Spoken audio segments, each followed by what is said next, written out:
Hello everyone, welcome to my channel dream success.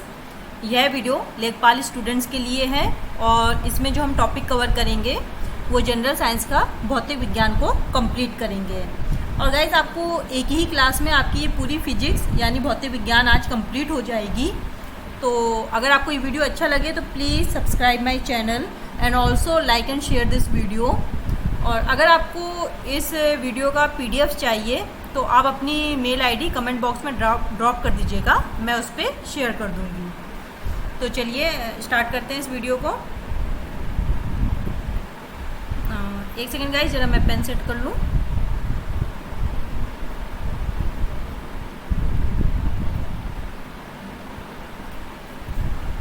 तो सबसे पहले हम देखेंगे भौतिक राशियाँ। तो भौतिक राशियाँ क्या होती हैं? ऐसी राशियाँ जिन्हें पदों में व्यक्त किया जा सकता है वे भौतिक राशियाँ कहलाती हैं। अगर हम एग्जाम्पल की बात करें तो लंबाई, चाल, बल, दूरी, घनत्व, ये सब हमारी भौतिक राशियाँ हैं। और अगर हम भौतिक राशियों के टाइप देखें कि ये कितने टाइप की होती हैं, तो ये दो टाइप की होती हैं। एक होती है हमारी सदिश और एक होती है हमारी अदिश। ठीक है, अदिश राशि और सदिश राशि। अदिश राशि में मतलब हमें परिमाण की ज़रूरत होती है लेकिन डायरेक्शन की ज़रूरत नहीं होती है। और सदिश राशि में परिमाण की ज़रूरत होती है और डायरेक्शन मतलब दिशा की भी ज़रूरत होती है। तो अभी आगे हम वही देखेंगे कि ये कौन कौन सी हमारी दो राशियाँ हैं। तो भौतिक राशियों में पहला टाइप अदिश राशियाँ, स्केलर क्वांटिटीज़। ये देखिए, तो वे भौतिक राशि जिनमें केवल परिमाण होता है लेकिन दिशा नहीं होती है, उन्हें हम अदिश राशि कहते हैं। अब एग्जाम्पल में हम देख लें तो दूरी, द्रव्यमान, चाल, आयतन, कार्य, समय, ऊर्जा, विद्युत धारा, ताप और दाब। अब इसमें आप देखिए कि कभी भी आप जब द्रव्यमान की बात करते हैं तो आप क्या दिशा बताते हैं कि इतने kg का मतलब वस्तु है, उसकी ये दिशा है उस साथ में। आयतन में आप बताते हैं, कार्य में, तो इसमें हमें दिशा की ज़रूरत नहीं पड़ती है। जो ऐसे हमारा जो सेकंड टाइप है राशियों में वो है सदिश राशि, वेक्टर क्वांटिटीज़। तो वे भौतिक राशि जिन्हें व्यक्त करने के लिए परिमाण के साथ साथ आपको दिशा की भी आवश्यकता होती है, वे सदिश राशियाँ कहलाती हैं। अगर हम एग्जाम्पल की बात करें तो विस्थापन, वेग, त्वरण, बल, संवेग तथा बल आघूर्ण। और ये दो हम देख लेते हैं कि एक प्रकाश वर्ष में कितने वो मीटर होते हैं। तो एक प्रकाश वर्ष हमारा होता है 9.46 इंटू 10⁻15। और ऐसे ही हमारा एक पारसेक कितने के बराबर होता है? 3.06 इंटू 10⁻16 मीटर। ये कभी कभी एग्ज़ाम में पूछ लिया जाता है। चलिए नेक्स्ट देखते हैं। हाँ, तो चलिए अब हम देखते हैं गति, मोशन। तो गति हमारी क्या होती है?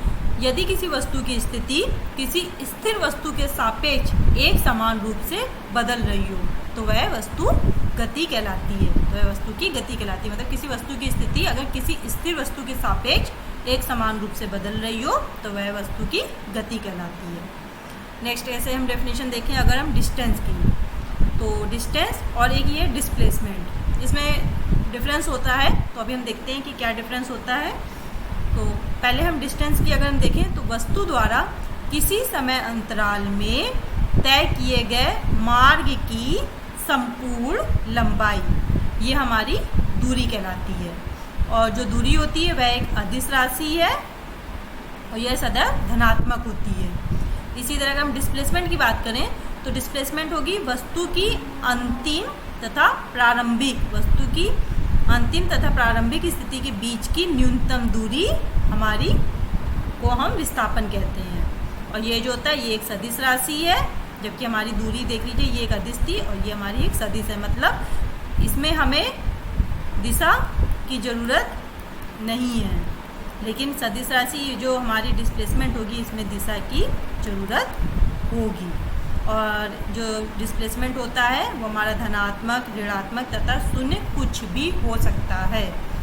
और इसी को हम एक डायग्राम के हेल्प से अगर समझें तो ये देखिए, एक आपका ये A पॉइंट है और एक आपका ये B पॉइंट है।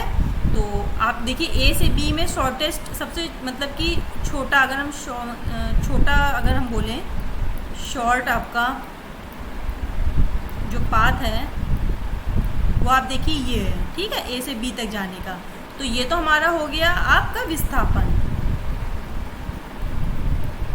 और अगर हम कोई भी वैसे पूरी अगर हम हमारी संपूर्ण लंबाई की बात करें कि कोई भी डायरेक्शन मतलब कि हम किसी भी अदर पाथ से जाएं ए से बी में, तो इस पूरी जो हमारी लंबाई होगी तो ये हमारी कहलाएगी दूरी। लेकिन जो सबसे शॉर्टेस्ट पाथ होगा वो आपका हमेशा विस्थापन होगा। चलिए नेक्स्ट देखते हैं। हाँ, अब हम पढ़ेंगे चाल के बारे में। स्पीड ये हमारी क्या होती है? तो स्पीड को वैसे आप जानते हैं कि v से भी हम डोनेट करते हैं, मतलब इसको लिखते हैं। तो कोई वस्तु एकांक समय में जितनी दूरी तय करती है उसे उसकी चाल कहते हैं। तो जैसे आपको पता ही होगा कि v इक्वल टू मतलब जो हमारी चाल होती है वो होती है दूरी बटे समय, ठीक है। दूरी को हम d से डोनेट लिखते हैं और समय को t से। तो इसका मतलब हो गया v इक्वल टू d/t। और जैसे आपको पता है कि इसका जो हमारा यूनिट मात्रक होता है वो मीटर और इसका होता है सेकेंड। तो हमारा क्या हो गया इसका मात्रक मीटर पर सेकेंड, ठीक है। तो एकांक समय में जितनी दूरी तय करती है कोई वस्तु वो उसकी चाल कहलाती है। और वेलोसिटी की अगर हम बात करें तो देखिएगा अगर ये से ही जो स्पीड और वेलोसिटी, ठीक है, इसमें क्या डिफरेंस होती है? तो एकांक समय में ये इस यहाँ पे दूरी वर्ड है, ठीक है। और आप देखेंगे यहाँ वेग वेलोसिटी में क्या होगा? एकांक समय में जितनी विस्थापित होती है, मतलब ये डिस्प्लेसमेंट वाला, ठीक है, जो अभी हमने पहले डिस्कस किया है। तो एकांक समय कोई वस्तु एकांक समय में जितनी विस्थापित होती है उसे वस्तु का वेग कहते हैं। और यह हमारी एक सदिश राशि है और इसका मात्रक मीटर पर सेकेंड है। अब जैसे आप जानते हैं कि अभी हमने दूरी पहले बात करी थी भाई, ये तो हमारी एक अदिश राशि है, ठीक है। तो इसी वजह से ये हम कहते हैं कि जो चाल है हमारी अदिश राशि है। और जो हमारा विस्थापन है ये आप जानते हैं सदिश राशि है, इसलिए जो हमारी वेलोसिटी है ये भी हमारी सदिश राशि है। चलिए आगे देखते हैं। एवरेज स्पीड मतलब औसत चाल। तो औसत चाल हमारी क्या होती है? किसी वस्तु द्वारा किसी समय अंतराल में तय की गई दूरी और उस समय अंतराल के अनुपात को उस वस्तु का औसत चाल कहते हैं। औसत चाल कितने हो गए? तय की गई कुल दूरी अपॉन दूरी तय करने में लगा समय। तो ये हमारी होती है औसत चाल। ऐसे औसत वेग भी होगा कि औसत वेग आप जानते हैं कि कुल विस्थापन अपॉन कुल समय, वस्तु के कुल विस्थापन तथा कुल समय के अनुपात को उस वस्तु का औसत वेग कहते हैं। और ये हमारा आ गया एक्सीलरेशन, त्वरण। कि त्वरण क्या होता है? तो किसी वस्तु के वेग परिवर्तन की दर को उस वस्तु का त्वरण कहते हैं। तो इसको हम वैसे ए से लिखते हैं, जैसे आपने यहाँ लिखा भी है, ये देखिए, वेग में परिवर्तन अपॉन समय अंतराल। इसको हम ऐसे भी कर सकते हैं, वेग में परिवर्तन मान लीजिए डेल्टा v और समय अंतराल हमारा होगा डेल्टा t या v/t, आप इसको अगर लिखना चाहें तो वही लिखा है। और आगे देखिए, यदि समय के साथ वस्तु का वेग बढ़ रहा है तो त्वरण आपका पॉजिटिव धनात्मक होता है, और यदि समय के साथ वस्तु का वेग घट रहा है तो त्वरण हमारा ऋणात्मक यानी नेगेटिव होता है।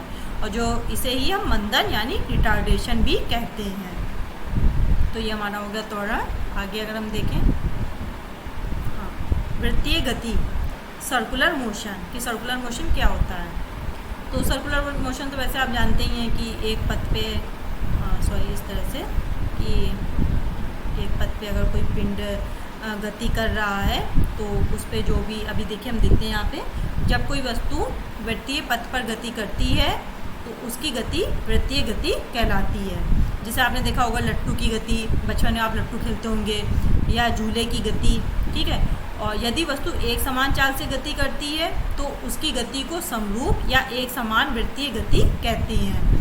और एक समान वृत्तीय गति त्वरित होती है क्योंकि इसमें वृत्त के प्रत्येक बिंदु पर वेग की दिशा बदल जाती है। देखिए आप, ये वृत्तीय गति में मान लीजिए कोई पिंड है, पहले ये इस डायरेक्शन में, जब ये यहाँ आएगा तो ये इस डायरेक्शन में, तो ये हमारा फिर इस आप देख रहे हैं डायरेक्शन हमारी ये चेंज हो रही है, ठीक है। ये हुआ हमारा सर्कुलर मोशन। नेक्स्ट देखते हैं इसी में ही, जब कोई वस्तु किसी वृत्ताकार मार्ग पर चलती है तो उस पर एक बल वृत्त के केंद्र की ओर कार्य करता है, इसे अभिकेंद्र बल कहते हैं। और अपकेंद्रीय बल, देखिए दो बल है, ये डिफरेंस देखिएगा, यहाँ पे लिखा है अभिकेंद्र और यहाँ लिखा है अपकेंद्रीय बल। और अपकेंद्रीय बल एक छद्म बल है जिसकी दिशा आपकी ये जो अभिकेंद्र बल है इस बल के विपरीत दिशा में होती है, ठीक है। इसी में अगर देखिएगा आप, अब डायरेक्ट एक डायग्राम की अगर उसकी हेल्प से हम देखें, ठीक है, ये हमारा ऑब्जेक्ट है, ठीक है, और ये सेंटर की ओर हमारा अभिकेंद्र बल लग रहा है, तो इसके अपोजिट डायरेक्शन में हमारा अपकेंद्र बल लग रहा है, ठीक है। चलिए आगे देखते हैं। हाँ, तो ये है कुछ राशि एवं उनके मात्रक, चलिए इनके बारे में देख लेते हैं। जैसे लंबाई का हमारा मात्रक होता है मीटर, ठीक है। द्रव्यमान का मात्रक होता है किलोग्राम, ये हमारे सब एसआई में है। और ये समय का सेकंड, कार्य और ऊर्जा का जूल, विद्युत धारा का एम्पियर, ये एग्ज़ाम में पूछे जाते हैं, आप इनको देख लीजिएगा। और ताप का देखिए केल्विन, ठीक है, जो टेम्परेचर होता है हमारा।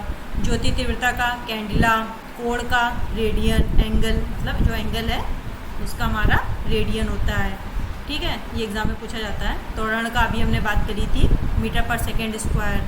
बल का आपका न्यूटन, दाब का पास्कल, शक्ति का वॉट, क्षेत्रफल का आप जानते ही हैं मीटर स्क्वायर, आयतन का आप जानते ही हैं मीटर क्यूब, चाल का मीटर पर सेकेंड, कोणीय वेग का रेडियन पर सेकेंड, आवृत्ति हमारी हर्ट्ज में होती है, संवेग किलोग्राम मीटर पर सेकेंड, ऐसे हमारा आवेग न्यूटन सेकेंड, पृष्ठ तनाव न्यूटन पर मीटर। अगर हम आवेश की बात करें तो कूलाम, विभवांतर का वोल्ट, विद्युत धारिता का फैराडे, प्रतिरोध का ओम, और ये चुंबकीय फ्लक्स का वेबर, ज्योति फ्लक्स का ल्यूमेन, प्रतिध्वनि घनत्व का लक्स, प्रकाश तरंगदैर्घ्य का एंगस्ट्रॉम, प्रकाशीय दूरी का प्रकाश वर्ष। ये भी अभी आपको आगे देखने को मिलेंगे, लेकिन ये मात्रक आप याद कर लीजिएगा क्योंकि एग्ज़ाम में काफ़ी पूछे जाते हैं। चलिए आगे देखते हैं। हाँ, तो ये अब हम देखेंगे न्यूटन लॉ।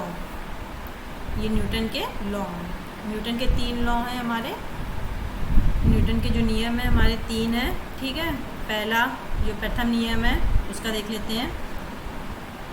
पहला नियम कहता है न्यूटन का कि यदि कोई वस्तु विराम अवस्था में है तो वह विराम अवस्था में रहेगी, और यदि एक समान चाल से चल रही है तो ऐसे ही चलती रहेगी जब तक उस पर कोई बाह्य ना लगाया जाए। इस नियम को न्यूटन का नियम या जड़त्व का नियम भी कहते हैं, ठीक है। ये कहते हैं कि यदि कोई वस्तु विराम अवस्था में है तो यह विराम अवस्था में ही रहेगी। यदि कोई वस्तु एक समान चाल से चल रही है तो वह एक समान चाल से ही चलती रहेगी। कब तक? जब तक उस पर हम कोई बाहर या एक्सटर्नल बल फोर्स ना लगाएं, ठीक है, वो तब तक उसी अवस्था में ही रहेगी। अगर हम इसके एग्जाम्पल देखें कुछ कि कौन कौन से एग्जाम्पल होते हैं, तो आपने पढ़ा होगा कि बस का अचानक ब्रेक लगाने पर आगे की ओर झटका लगता है, ठीक है, और स्थिर बस के एकाएक आगे चल पड़ने से यात्री जो होता है पीछे की ओर उसको झटका लगता है या पीछे की ओर वो झुक जाता है। तो ये इसके एग्जाम्पल हैं। ऐसे हम न्यूटन का जो सेकंड लॉ है वो पढ़ें तो दूसरा नियम हमारा है कि किसी वस्तु पर कार्य करने वाले बल का मान वस्तु के द्रव्यमान, बल का मान वस्तु के द्रव्यमान तथा वस्तु में उत्पन्न त्वरण के गुणनफल के समानुपाती होता है। ये आपने पढ़े होगा F = ma। F हमारा हुआ बल, m हुआ हमारा द्रव्यमान और a हुआ हमारा त्वरण, ठीक है। ये हमारा सेकंड लॉ कहता है।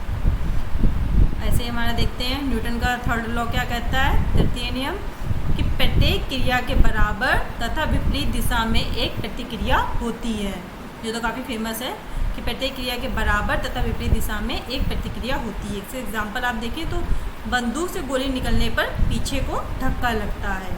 और सेकंड आपने पढ़ा होगा कि रॉकेट में जब रॉकेट को हम करते हैं तो रॉकेट में रखी जो ईंधन जब जलता है, ठीक है आपका, तो उससे उत्पन्न जो गैस होती है ये तीव्र गति से पीछे की ओर निष्कासित होती है और इसी की इसी के मतलब प्रतिक्रिया के फलस्वरूप रॉकेट हमारा ऊपर की ओर गति करता है।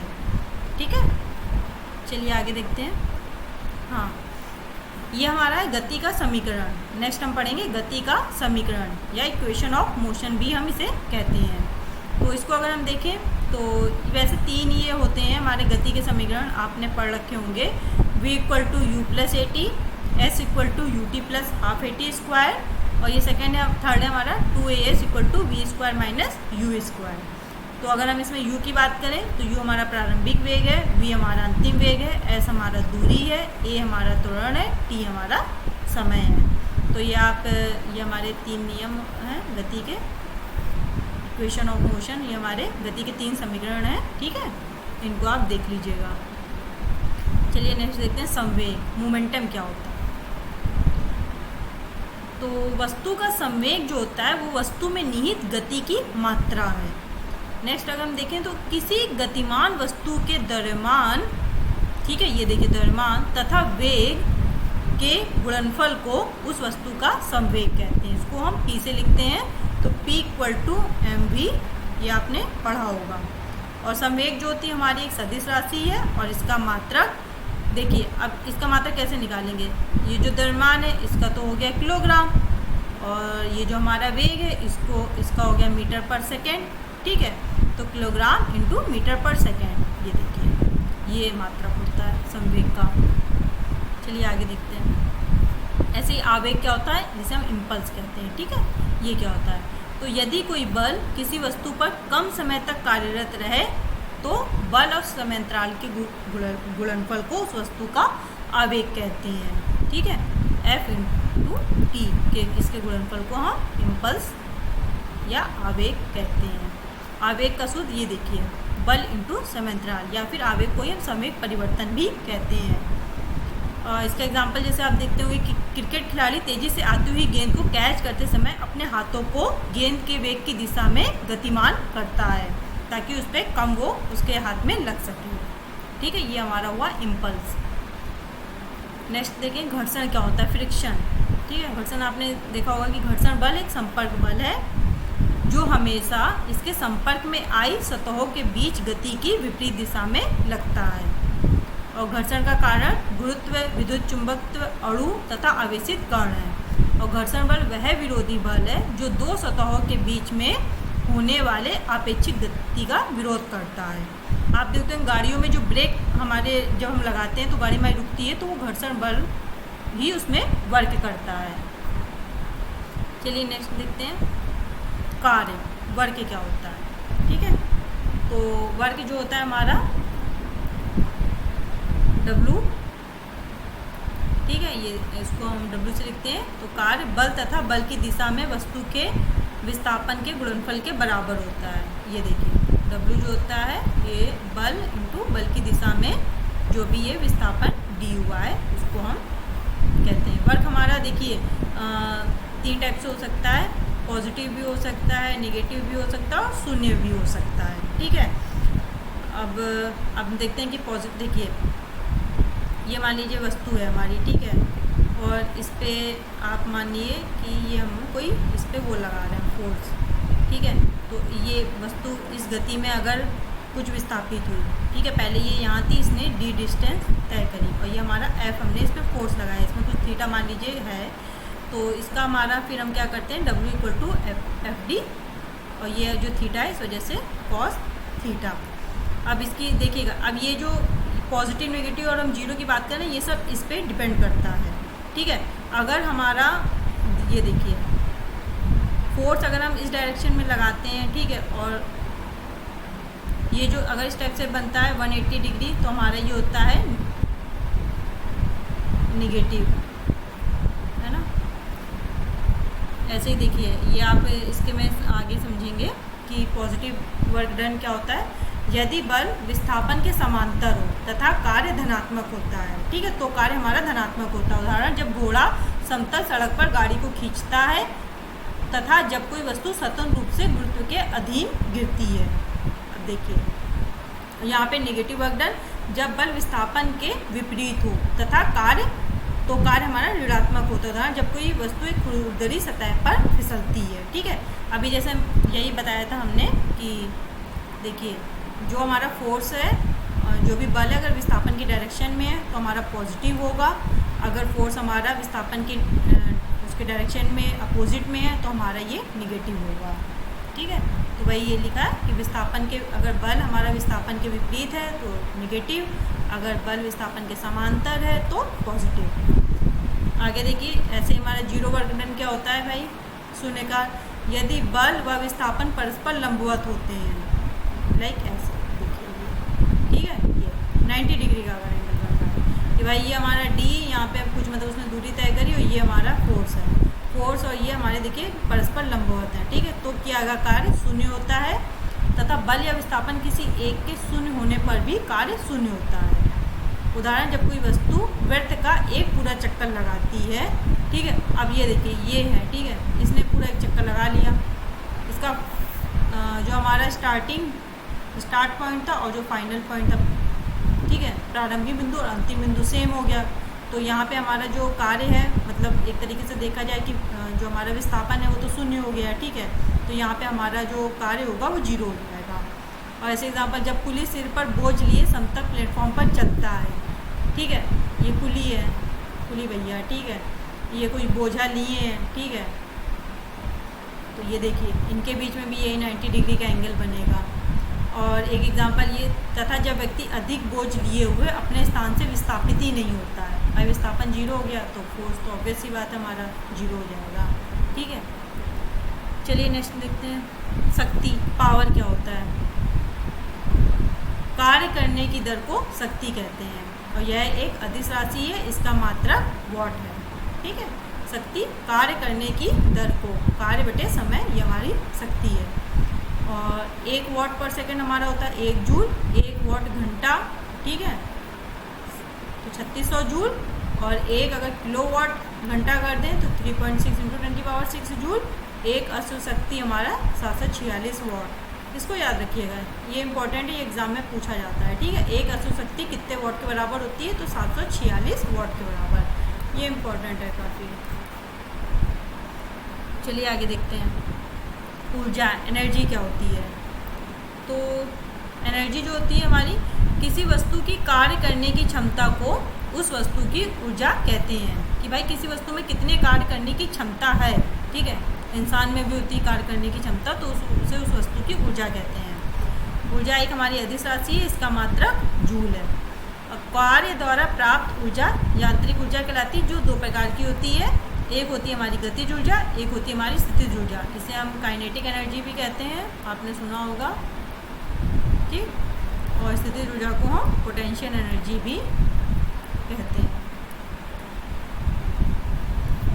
और आपने काइनेटिक एनर्जी का एक फॉर्मूला पढ़ा होगा, K = ½ mv², जहाँ m आपका द्रव्यमान है, v वेलोसिटी है। ठीक है, ऐसे स्थितिज ऊर्जा को आपने, मतलब काइनेटिक एनर्जी को हम ये K से डिनोट करते हैं, और स्थितिज ऊर्जा P = mgh आपने। ठीक है, m उस वस्तु का द्रव्यमान, g गुरुत्वीय त्वरण, h जो उसकी पृथ्वी की सतह से जो डिस्टेंस है। ठीक है, और गतिज ऊर्जा की अगर हम देखें, काइनेटिक एनर्जी क्या होती है, तो किसी वस्तु में उसकी गति के कारण, ठीक है, क्या वो वेलोसिटी से मतलब उस गति के कारण कार्य करने की जो क्षमता होती है उसे उस वस्तु की गतिज ऊर्जा कहते हैं। ये देखिए ½ mv²।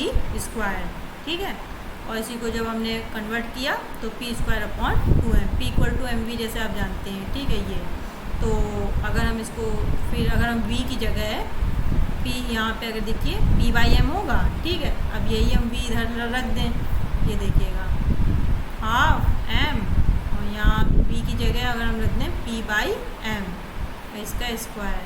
ठीक है, तो आप ये देखेंगे p²/2m, है ना, ये हमारा ऐसे हो जाएगा। चलिए नेक्स्ट देखते हैं, कन्वर्जन थ्रू।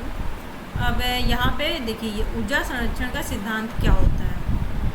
ये आपने पढ़ा होगा कि ऊर्जा को ना तो उत्पन्न किया जा सकता है और ना ही नष्ट किया जा सकता है, केवल एक रूप से दूसरे रूप में परिवर्तित किया जा सकता है, और इसे हम ऊर्जा संरक्षण का सिद्धांत कहते हैं। चलिए आगे देखते हैं। अब ऊर्जा रूपांतरित करने वाले उपकरण ये आपने देखे होंगे, एग्ज़ाम में भी आ जाते हैं, तो इनको आप देख लीजिएगा।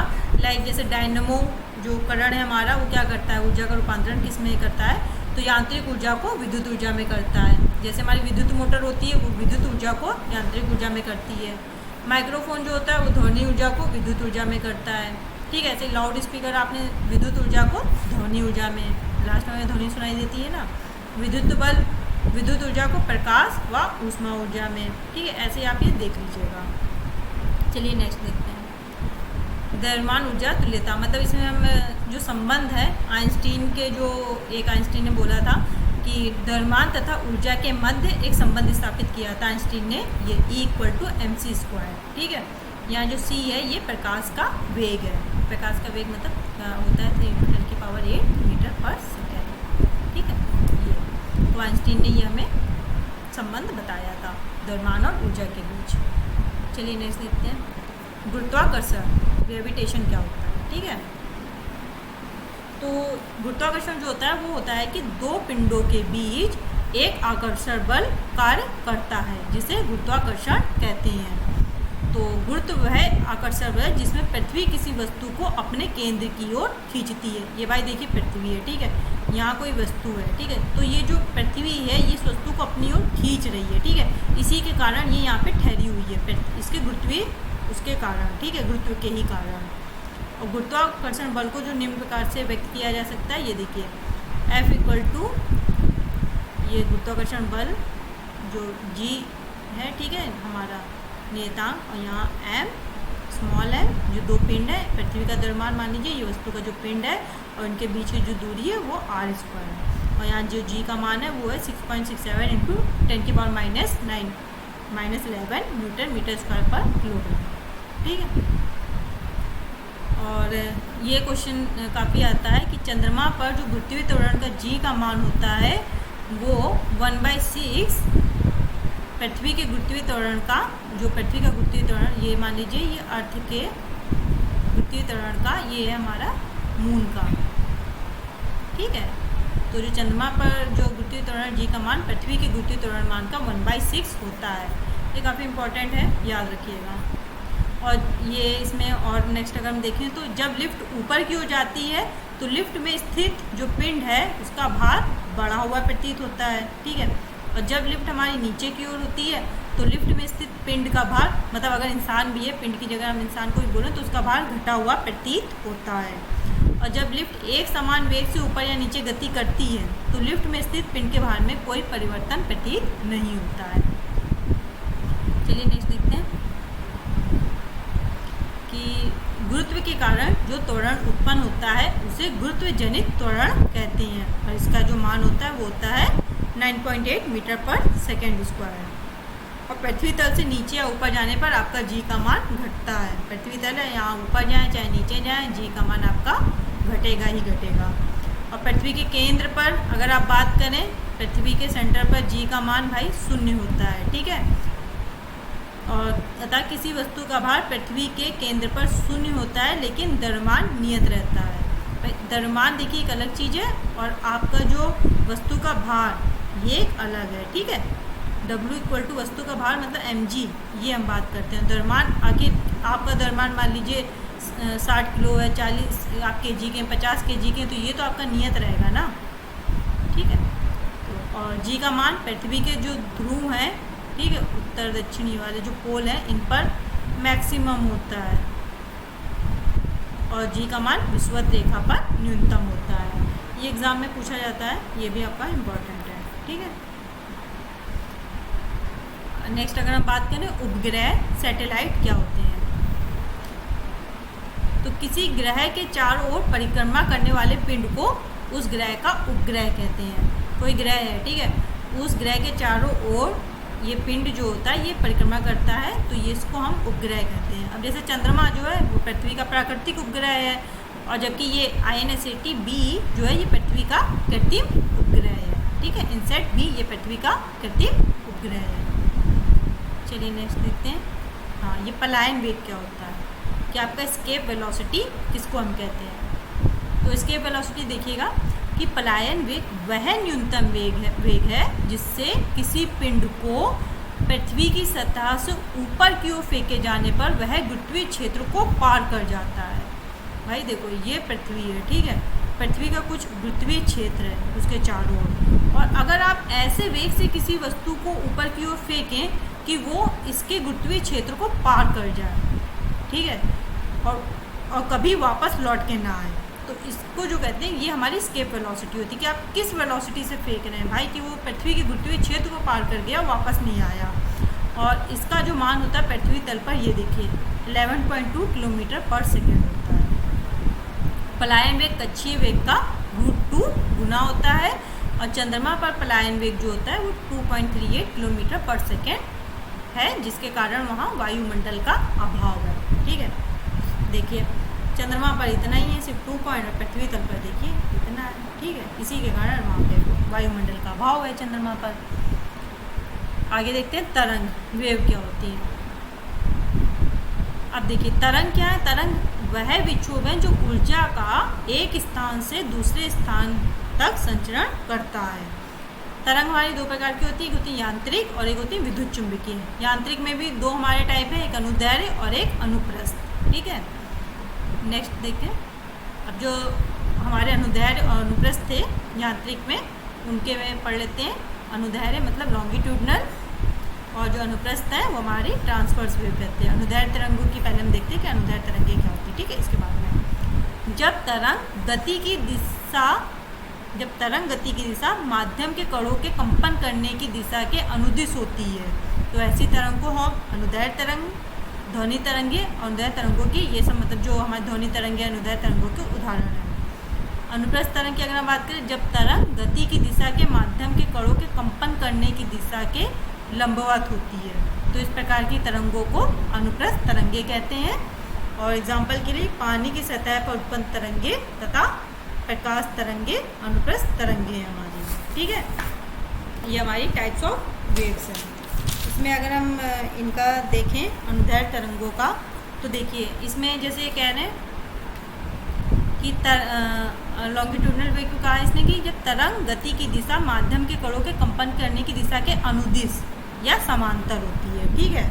अब ये मान लीजिए, ठीक है, यहाँ पे हमने ये किया, ठीक है, और ये देखिए ये कोई स्प्रिंग बांधी, ठीक है, और इसमें जो ऐसे ऐसे कंपन हो रहा है, तो ये हमारा अनुदैर्ध्य तरंग हो गया।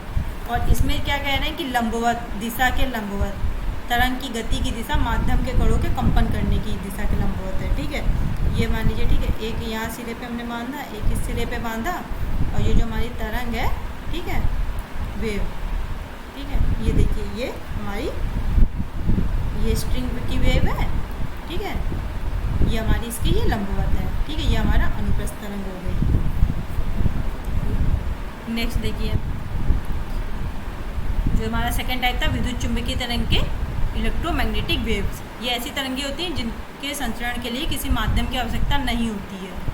अब एग्जाम्पल की हम बात करें तो प्रकाश, उष्मा, विद्युत चुंबकीय तरंगे, ये सब उदाहरण है, और ये तरंगे प्रकाश की चाल से संचरण करती हैं।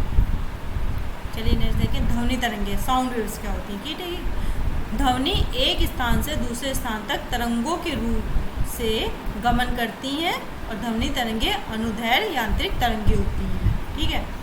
ध्वनि तरंगों में आपने पढ़ा होगा कि ऑडिबल मतलब सर्व तरंगे, इनकी रेंज क्या होती है।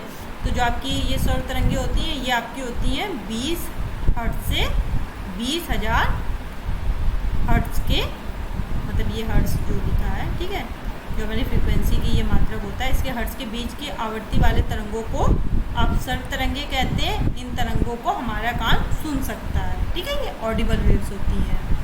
और ये हमारी अपसर्व तरंगे जो होती हैं इंफ्रासोनिक वेव, ये जो होती हैं इंफ्रासोनिक, ये हमारी 20 हर्ट्ज से छोटी होती हैं, ठीक है।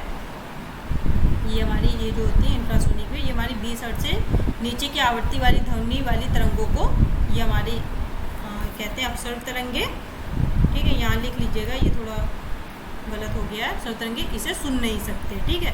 और परासर्व तरंगे क्या होती है, अल्ट्रासोनिक वेव, जो 20,000 हर्ट्ज से ऊपर की तरंगों को परासर्व तरंगे कहते हैं। मनुष्य के कान इसे सुन नहीं सकते हैं भाई, 20,000 हर्ट्ज से ऊपर की हो, ठीक है। लेकिन जो हमारे ये बिल्ली, कुत्ता, मच्छर होते हैं ना, ये इन तरंगों को सुन सकते हैं।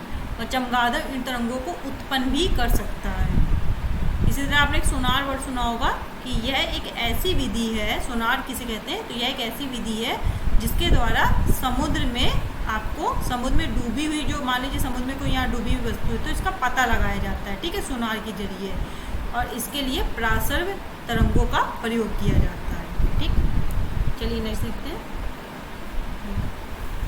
नेक्स्ट है हमारा प्रतिबल कि स्ट्रेस क्या होता है। ये तो प्रतिबल की जो डेफिनेशन की अगर हम बात करें तो प्रति एकांक क्षेत्रफल, ये हमारा जो प्रति एकांक क्षेत्रफल पर लगाए गए बल को हम प्रतिबल कहते हैं। इसका मात्रक न्यूटन पर मीटर स्क्वायर या पास्कल होता है। इसी तरह एक विकृति होता है स्ट्रेन, किसी वस्तु के एकांक आकार में परिवर्तन उस वस्तु की विकृति कहलाती है। कोई वस्तु है, ठीक है, इसके में अगर कोई परिवर्तन हो गया एक एकांक आकार में, ठीक है, तो उस वस्तु की वो विकृति कहलाती है। इसी तरह होता है प्रत्यास्थता गुणांक। प्रत्यास्थता गुणांक को जैसे आप जानते हैं, यही जो प्रतिबल अपॉन विकृति जो होती है, हमारा स्ट्रेस अपॉन स्ट्रेन, प्रतिबल तथा विकृति के अनुपात एक नियतांक होता है, इसे प्रत्यास्थता गुणांक कहते हैं। और या फिर इसे हम हुक का नियम भी कहते हैं। ठीक है, चलिए नेक्स्ट देखते हैं। ऐसे प्रेशर क्या होता है हमारा, दाब। किसी सतह के एकांक क्षेत्रफल पर लगने वाले बल को दाब कहते हैं। ठीक है, लगने वाला जो बल है, किसी सतह के एकांक क्षेत्रफल पर लगने वाले इस बल को हम दाब कहते हैं। दाब को हम पी से डोनेट कर लिखते हैं, दाब इक्वल टू बल बटे क्षेत्रफल, और इसका मात्रक हमारा न्यूटन पर मीटर स्क्वायर है। फिर अगर हम बात करें आगे तो ये हमारा है आर्किमिडीज का सिद्धांत। आर्किमिडीज का सिद्धांत क्या कहता है कि जब कोई वस्तु किसी दर में डुबोई जाती है तो उसके भार में कमी होती है, और भार में ये जो आभासी कमी होती है ये वस्तु द्वारा हटाए गए द्रव्य के भार के बराबर होती है। अब एग्जाम्पल की अगर हम बात करें तो लोहे की बनी छोटी सी गेंद पानी में डूब जाती है तथा बड़ा जहाज तैरता रहता है। क्यों? क्योंकि जहाज द्वारा जो विस्थापित किया गया जो जल होता है उसका भार उसके भार के बराबर होता है, इस वजह से वो नहीं डूबता। ठीक है, ये हमारा होता है आर्किमिडीज का सिद्धांत। चलिए नेक्स्ट देखते हैं। डेंसिटी, घनत्व क्या होता है। ठीक है, तो किसी पदार्थ का घनत्व उसके प्रति इकाई आयतन का द्रव्यमान होता है। ये देखिए, उसके प्रति इकाई आयतन का जो द्रव्यमान होता है वो हमारा घनत्व होता है। और इसका जो प्रतीक है इसको हम कुछ ऐसे लिखते हैं घनत्व को। ठीक है, द्रव्यमान वही है केजी, और आयतन आप जानते ही हैं मीटर क्यूब। ठीक, चलिए नेक्स्ट देखते हैं। आपेक्षिक घनत्व क्या होता है, तो 4 डिग्री सेल्सियस पर जो पानी के घनत्व के सापेक्ष जो वस्तु का घनत्व होता है वह हमारा अपेक्षिक घनत्व होता है। और अपेक्षिक घनत्व को हम हाइड्रोमीटर से भी मापते हैं, मतलब इसी से ही मापा जाता है। चलिए नेक्स्ट देखते हैं। पृष्ठ तनाव, सरफेस टेंशन क्या होती है। ठीक है, तो सरफेस टेंशन की वजह से ही आप देखते हैं पानी की जो बूंद होती है वो इस रूप में गोले, मतलब अपनी सतह को हमेशा एक सर्कुलर उसमें बनाए रखती है पानी की सतह। ठीक है, जो पानी की बूंद।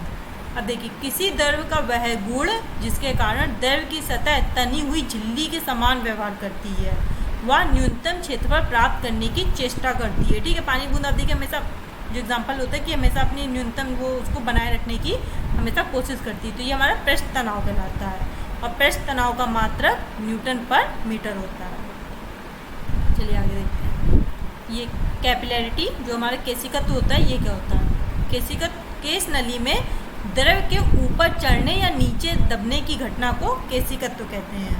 अब ये आपने देखा होगा कि लालटेन या लैंप की बत्ती में जो केशिकत्व के कारण ही आपका तेल जो होता है ऊपर चढ़ता है। ठीक है, ये आपका एग्जाम्पल है। चलिए आगे देखते हैं। ये आपका पेंडुलम। ठीक है, पेंडुलम, ठीक है, ऐसे आपने 10-12 में इसका प्रैक्टिकल भी किया होगा पेंडुलम का।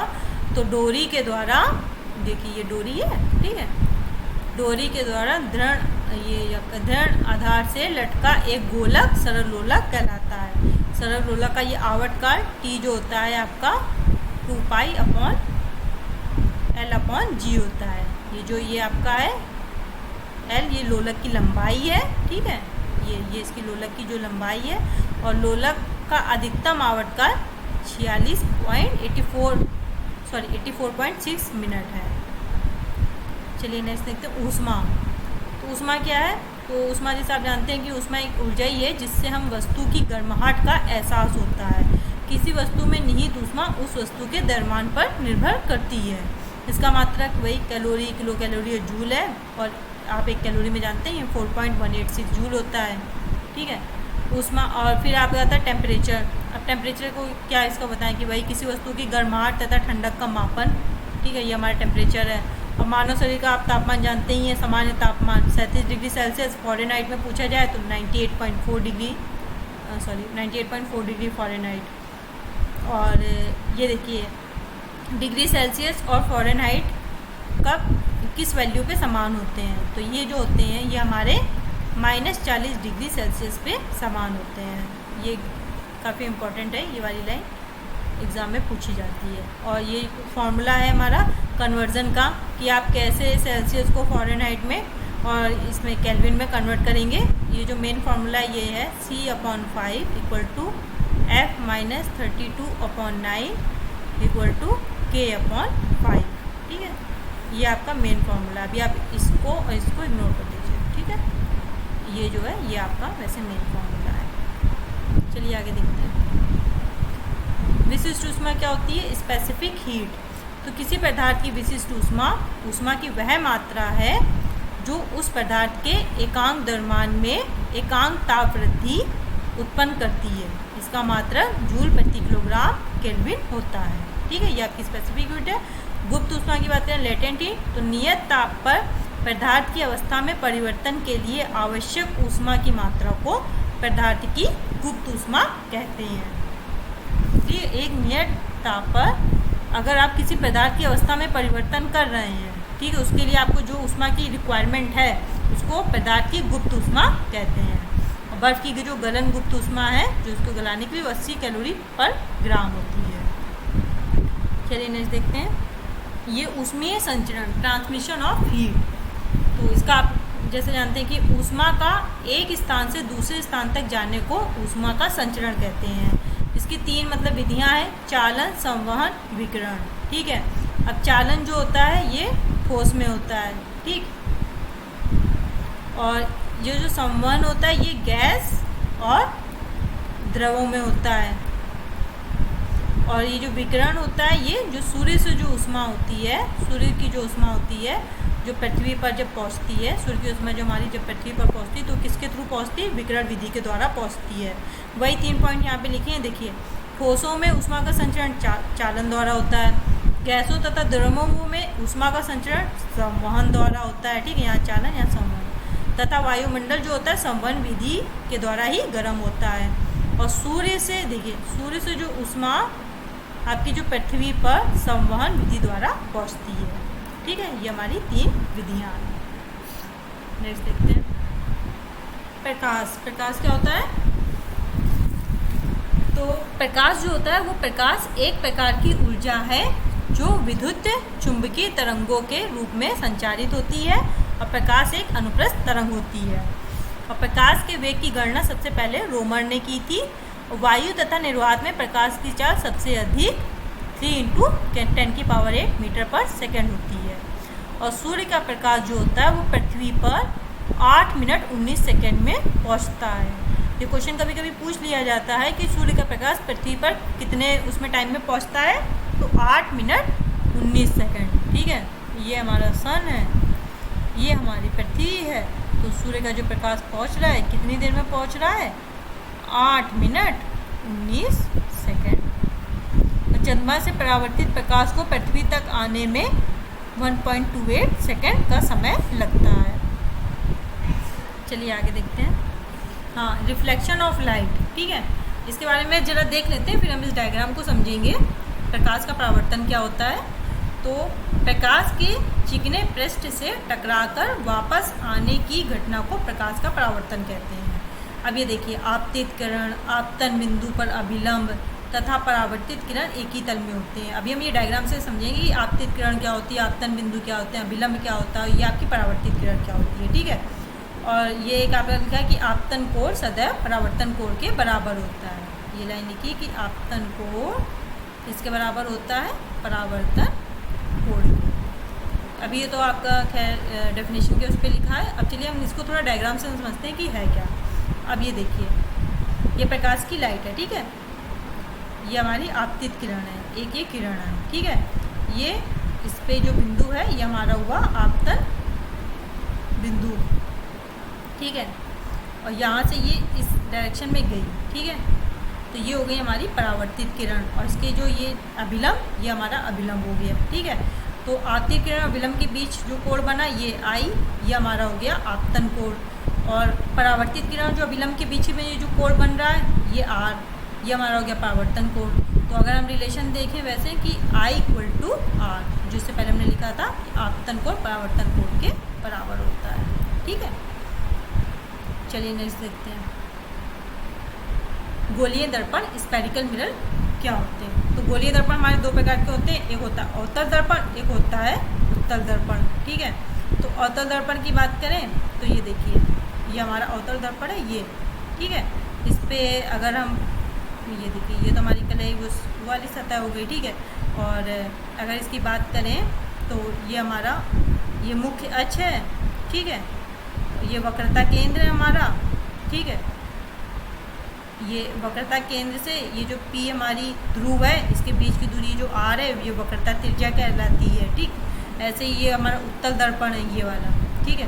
उत्तल दर्पण हमारा ऐसे बना हुआ है, ये हमारा ये जो था ये हमारा अवतल दर्पण, ये हमारा ऐसे बना हुआ था, ठीक है। अगर हम इसको यहाँ साफ उसमें बनाए हैं थोड़ा, ये देखिए पहले हम अवतल दर्पण बना रहे हैं, ठीक है। ठीक, ये हमारी मुख्य अक्ष है, ठीक। ये हमारा ध्रुव है P, ये हमारी वक्रता केंद्र है C। तो इनके जो बीच की दूरी है R, ये हमारी हो गई वक्रता त्रिज्या, ठीक। और ऐसे आप उत्तल दर्पण में, अब इसके बारे में थोड़ा देखते हैं पहले। अवतल दर्पण के उपयोग देखिए किस किस में होते हैं, दाढ़ी बनाने में, आँख कान और नाक के डॉक्टर के द्वारा उपयोग में, गाड़ी की हेडलाइट में और सोलर कुकर में। अवतल दर्पण के उपयोग गाड़ी में चालक की सीट के पास पीछे के दृश्य को देखने में, ठीक है। और ये सोडियम परावर्तक लैंप में। अवतल दर्पण ये देखिए दाढ़ी बनाने में क्यों यूज़ इसको किया गया है कि ये आपको छोटी सी चीज़ को बड़ा करके दिखा रहा है, ठीक है। इस वजह से आँख कान और नाक का डॉक्टर, ठीक है, ये क्यों, इसकी वही छोटी सी चीज़ को बड़ा करने के लिए। गाड़ी की हेडलाइट में भी, ठीक है, हेडलाइट में देखिए आप प्रकाश फैल रहा है, तो ये अवतल दर्पण का उपयोग है। ये मैग्नीफिकेशन का होता है, आवर्धन। तो मैग्नीफिकेशन जो होता है हमारा ये होता है, ये इक्वल टू होता है प्रतिबिंब की लंबाई, ये प्रतिबिंब की लंबाई, ठीक है, और अपॉन इसका अनुपात जो होता है वस्तु की लंबाई के, जो हमारा इमेज बन रहा है, ठीक है, और जो हमारी वस्तु है उसकी लंबाई के अनुपात को आवर्धन कहते हैं। अब यहाँ देखिए प्रकाश का अपवर्तन, वो परावर्तन था, ये अपवर्तन है, ये रिफ्लेक्शन ऑफ लाइट। ये क्या है, अब इसमें देखिए दो माध्यम होंगे, ये मान लीजिए, ठीक है। अब ये मान लीजिए यहाँ नीचे मान लीजिए जल है, ठीक है, और ये हवा है। तो ये तो हमारा विरल माध्यम हो गया और ये हमारा सघन माध्यम हो गया, ठीक है। और इसी तरह अगर हम अपोजिट कर दें कि मान लीजिए ये हमारा सघन माध्यम है, ये हमारा विरल माध्यम है। तो प्रकाश की लाइट जब आती है तो, और जब इससे ये इधर की तरफ जब इधर विचलित होती है, ठीक है, तो ये अभिलंब की कुछ ये या तो इसकी ओर झुकती है या मान लीजिए इससे दूर जाती है, कुछ ये इसमें कॉन्सेप्ट होता है। अभी हम इसको डायग्राम के माध्यम से समझेंगे। देखिए लिखा है कि जब प्रकाश की किरण एक माध्यम से दूसरे माध्यम में जाती है, ठीक है, एक माध्यम ये, एक माध्यम ये, तो अपने मार्ग से विचलित हो जाती है। यह घटना प्रकाश का अपवर्तन कहलाती है।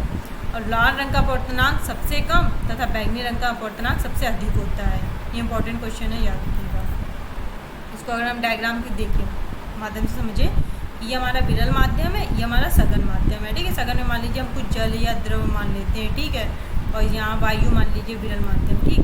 तो ये अभिलंब है, ये देखिए आपतित किरण है, ठीक है। अगर ये सघन माध्यम में आ रही है तो ये आपकी अभिलंब की ओर ये झुक जा रही है, ठीक है। और ये वरना ये आपकी अगर ये सघन माध्यम है, ये विरल माध्यम है, तो आपतित किरण ये आपके अभिलंब से दूर जा रही है, ठीक है, अपवर्तित किरण आपकी। तो ये कॉन्सेप्ट होता है प्रकाश का अपवर्तन का। अब लेंस जैसे वहाँ पे हमने वो पढ़ा था आपका मिरर, यहाँ लेंस है, वही उत्तल लेंस, अवतल लेंस, ठीक है। तो प्रकाशिक बिंदु ऑप्टिकल सेंटर की अगर हम बात करें तो ये लेंस के अंदर स्थित वह बिंदु है जिससे गुजरने पर प्रकाश किरणों का विचलन नहीं होता है, ठीक है। और मुख्य अक्ष की बात करें तो जैसे हमने उसमें पढ़ा था, लेंस के दोनों पृष्ठों के वक्रता केंद्र को मिलाने वाली रेखा को लेंस का मुख्य अक्ष कहते हैं। ये भी हम डायग्राम से समझेंगे, ठीक है। ये देखिए, ये उत्तल लेंस आपका ऐसे है, ये आपका अवतल लेंस ये कुछ ऐसे है, ठीक है। ये मुख्य अक्ष है, ठीक है, ये आपका फोकस है। तो जो प्रकाश की किरण जब इधर से परावर्तित होकर जाएगी तो फोकस से, ये समांतर किरणें हैं मुख्य अक्ष के, ठीक है, फोकस से गुजर रही हैं। यहाँ पे फोकस से गुजरती हुई प्रतीत होती हैं अवतल लेंस में, ठीक है। ये गई मुख्य अक्ष से, लेकिन ये यहाँ से जब परावर्तित हो रही है तो ये फोकस जो है आपका यहाँ से ये प्रतीत होती हैं यहाँ पे अवतल लेंस में, लेकिन यहाँ पे एक्चुअल में गुजरती हैं। चलिए नेक्स्ट देखते हैं। फोकस क्या होता है? वही मुख्य अक्ष के समांतर जो आने वाली किरणें लेंस के अपवर्तन के पश्चात जिस बिंदु पर मिल जाती हैं अथवा मिलती हुई प्रतीत होती हैं। अभी मैंने बात करी थी कि ये आपका उत्तल लेंस, ये अवतल लेंस, ठीक है, ये मुख्य अक्ष, ये मुख्य अक्ष हो गई आपकी, ठीक है। अब ये जो प्रकाश, ये जो किरणें हैं समांतर आने वाली मुख्य अक्ष की किरणें, अब ये लेंस के ये जो अपवर्तन होगा इसके बाद जब एक बिंदु से गुजर होके जाएंगी, ठीक है, ये बिंदु यहाँ पे फोकस, ठीक है, देखिए पश्चात जिस बिंदु पे मिलती है तो अब यहाँ पे आपका ये उत्तल लेंस है आपका, ठीक है, ये वाला आपका उत्तल लेंस है, ठीक है। अब यहाँ पे जब जा रही हैं मुख्य अक्ष के समांतर, ये मुख्य अक्ष है, इसके समांतर जब किरणें जा रही हैं तो कुछ यहाँ से जब पीछे की ओर मिलाएंगे इनको तो यहाँ फोकस पे ये प्रतीत होती है मिलती हुई, तो वही लिखा है यहाँ पे। फोकस दूरी प्रकाशिक केंद्र से, ये देखिए प्रकाशिक केंद्र से फोकस तक की दूरी को फोकस दूरी कहते हैं। और उत्तल लेंस की क्षमता धनात्मक और अवतल लेंस की क्षमता नेगेटिव मतलब ऋणात्मक होती है। चलिए नेक्स्ट देखते हैं। मानव नेत्र। तो मानव नेत्र क्या होता है? तो मानव नेत्र प्रकाशिक यंत्र है जो फोटोग्राफिक कैमरे की तरह व्यवहार करता है और इसके द्वारा वास्तविक प्रतिबिंब आपका रेटिना पर बनता है। और स्पर्श दृष्टि की अगर न्यूनतम दूरी पूछी जाए तो ये 25 सेंटीमीटर होती है। ये भी आपका इम्पोर्टेंट है, याद रखिएगा। नेक्स्ट देखते हैं कि डिफेक्ट ऑफ विजन, कौन कौन से दोष होते हैं, ठीक है। दृष्टि दोष हमारे कौन से होते हैं? दो टाइप के होते हैं, एक होता है निकट दृष्टि दोष, एक होता है दूर दृष्टि दोष। निकट दृष्टि दोष मायोपिया, ये होता है, दूर वाला हाइपरोपिया, ठीक है। तो निकट वाला क्या होता है? इस रोग से ग्रस्त व्यक्ति नज़दीक की वस्तु तो देख लेता है, ठीक है, निकट में देखेगा, नज़दीक की वस्तु देख लेगा, परंतु दूर की वस्तु को नहीं देख पाता है। और इस दोष के निवारण में आपका अवतल लेंस प्रयोग होता है।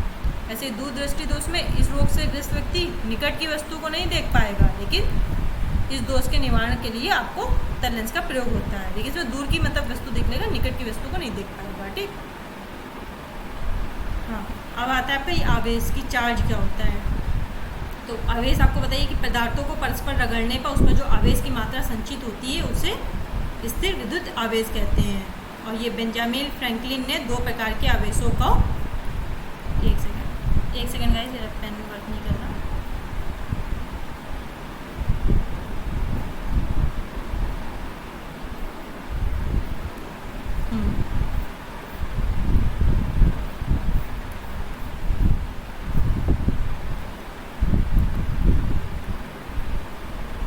एक सेकेंड गाइस, पेन वर्क नहीं कर रहा।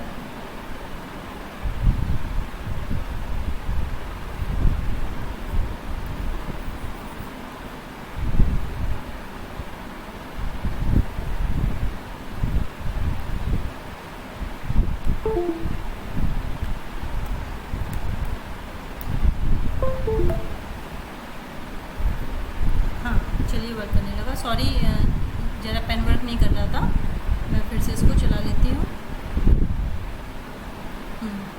तो हम ये देख रहे थे आवेश के बारे में। देखिए ये बेंजामिन फ्रैंकलिन ने दो प्रकार के आवेशों को धनात्मक आवेश तथा ऋणात्मक आवेश नाम दिया था। अब समान प्रकार के आवेश जब परस्पर प्रतिकर्षित करते हैं तथा विपरीत प्रकार के आवेश परस्पर आकर्षित करते हैं। मान लीजिए ये एक Q पॉजिटिव है, ये आवेश Q नेगेटिव, ठीक है। तो ये विपरीत है, एक पॉजिटिव है एक निगेटिव, तो लेकिन ये आपस में एक दूसरे को आकर्षित करेंगे। लेकिन अगर ये Q पॉजिटिव हो, ये आवेश एक Q पॉजिटिव, ठीक है, तो ये दोनों पॉजिटिव पॉजिटिव हैं, तो ये एक दूसरे को प्रतिकर्षित मतलब दूर जाएंगे एक दूसरे के। चलिए नेक्स्ट देखते हैं। हाँ, चालक आपने जैसे सुना होगा कि जिन पदार्थों से होकर आवेश सरलता से प्रवाहित होता है उन्हें चालक कहते हैं। एग्जाम्पल में चांदी, तांबा, एल्युमिनियम, और चांदी सबसे अच्छा चालक और उसके बाद दूसरे स्थान पर तांबा है। हाँ, अचालक क्या होता है? जिन पदार्थों से होकर आवेश का प्रवाह नहीं होता है उन्हें अचालक कहते हैं। जैसे लकड़ी, रबर, कागज, ठीक है, ये हमारे अचालक होते हैं, इनके उस पर आवेश का प्रवाह नहीं होता है। अब आगे हम देखते हैं कूलॉम का नियम, ठीक है। कूलॉम लॉ क्या होता है? दो स्थिर विद्युत आवेशों के बीच लगने वाला आकर्षण अथवा प्रतिकर्षण बल दोनों आवेशों की मात्राओं के गुणनफल के अनुक्रमानुपाती एवं उनके बीच की दूरी के वर्ग के व्युत्क्रमानुपाती होता है। इनके बीच जो बल लगेगा, मान लीजिए Q1 Q2 दोनों आवेश के गुणनफल के, उनके आवेश की मात्राओं के गुणनफल के अनुक्रमानुपाती, उनके जो बीच की दूरी की मान लीजिए R इनके बीच की दूरी है, ठीक है, तो इनके बीच की दूरी के वर्ग के व्युत्क्रमानुपाती होता है। चलिए नेक्स्ट देखते हैं। इलेक्ट्रिक सेल, विद्युत सेल क्या होते हैं? विद्युत सेल हमारे दो प्रकार के होते हैं, एक होता है प्राथमिक सेल, एक होता है द्वितीयक सेल। प्राथमिक सेलों में जो होता है वो रासायनिक ऊर्जा को सीधे हम विद्युत ऊर्जा में परिवर्तित करते हैं और उसके बाद वह बेकार हो जाता है। एग्जाम्पल देखिए, voltage cell, Leclanche cell, Daniel cell, शुष्क सेल, ये सब प्राथमिक सेल के उदाहरण हैं, ठीक है। इसमें प्राथमिक सेल में मतलब रासायनिक ऊर्जा को हमने सीधे विद्युत ऊर्जा में परिवर्तित किया और उसके बाद ये बेकार हो गया। चलिए आगे देखते हैं। विद्युत धारा, इलेक्ट्रिक करंट क्या होता है? किसी चालक में विद्युत आवेश के प्रवाह की दर को विद्युत धारा कहते हैं, ठीक है। इसका मात्रक एम्पियर है और यह एक सदिश राशि है। कोई एक चालक है, इसमें जो आवेश प्रवाह हो रहा है इसी की दर को हम विद्युत धारा कहते हैं। ओम्स लॉ आपने पढ़ा होगा, ये आपका V=IR, ठीक है, ओम्स लॉ, कि चालक के सिरों पर लगाया गया विभवांतर उसमें प्रवाहित धारा के, ये I आपकी उसकी प्रवाहित धारा के अनुक्रमानुपाती होता है। ये R तो आपका मान लीजिए प्रतिरोध है, ठीक है। चालक के सिरों पर लगाया गया विभवांतर उसमें प्रवाहित धारा के अनुक्रमानुपाती होता है, ठीक है। यहाँ ये R आपका प्रतिरोध है। चलिए आगे देखते हैं। चुंबक, हाँ, अब चुंबक क्या होते हैं? वही प्राकृतिक चुंबक, ये आपका उसका पता होगा, लोहे का ऑक्साइड Fe3O3 है, ठीक है। और चुंबक जो होता है वो लोहे तथा अन्य पदार्थों का एक टुकड़ा होता है जो लोहे के पदार्थों को अपनी ओर आकर्षित करता है। ये तो आपको पता ही होगा, इसको लटकाने पर एक नॉर्थ और एक साउथ, ठीक है, इस ध्रुव में ठहरती है। मैग्नेटिक फील्ड की अगर हम बात करें तो वही चुंबक के चारों, जो चुंबक है इसके चारों ओर का जो क्षेत्र है उसमें जो चुंबक के प्रभाव का जो अनुभव किया जाता है ये आपका चुंबकीय क्षेत्र कहलाता है, ठीक है। तो आई थिंक गाइस अब ये आपका फाइनल है। हाँ, तो यहाँ तक हमने पूरी फिजिक्स को कंप्लीट कर लिया। तो अगर आपको ये गाइस वीडियो अच्छा लगे तो please like my video and also subscribe my channel dreams excel. Thank you guys for watching this video.